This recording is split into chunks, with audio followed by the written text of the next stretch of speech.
a beaucoup parlé de la reconstruction de la cathédrale aujourd'hui, mais avant cela, il fallait sécuriser, stabiliser le bâtiment pour ne pas qu'il subisse davantage de dégâts. Et une entreprise de chez nous y a participé. Contactée hier, elle a livré des poutres ce matin à l'aube, à l'heure où Paris s'éveille. Le reportage de David Brichard avec Radouane El Baroudi.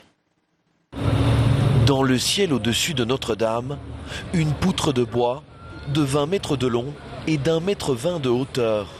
Elle va servir à consolider un mur instable de la façade de l'édifice. La particularité de cette poutre, elle est wallonne. Elle vient de cette entreprise à Étal en province de Luxembourg. Hier après-midi ici, le patron reçoit un coup de téléphone. Il doit en urgence livrer 10 poutres du genre à Paris. On a eu une demande vers 14h et un ordre de découpe vers 15h30.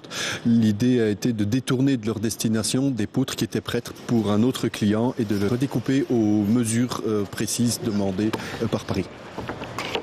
La petite société du sud du pays a mis 8 heures pour préparer la marchandise. Une manière pour ses employés de participer à la sauvegarde de Notre-Dame. Il n'y a eu aucune hésitation, c'était une charpente exceptionnelle reconnue dans le monde entier.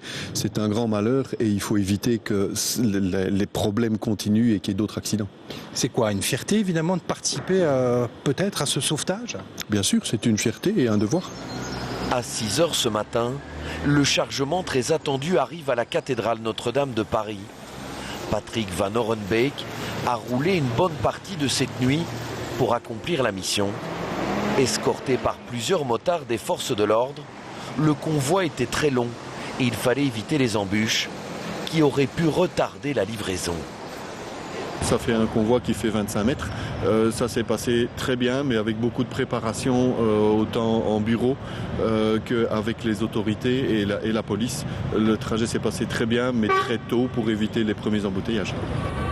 Il aura fallu toute la journée pour insérer ces poutres à l'intérieur de la cathédrale. Pendant ce temps-là, les pompiers surveillent toujours le bâtiment. Des fumées encore présentes montrent qu'il est essentiel pour les hommes du feu de rester vigilants.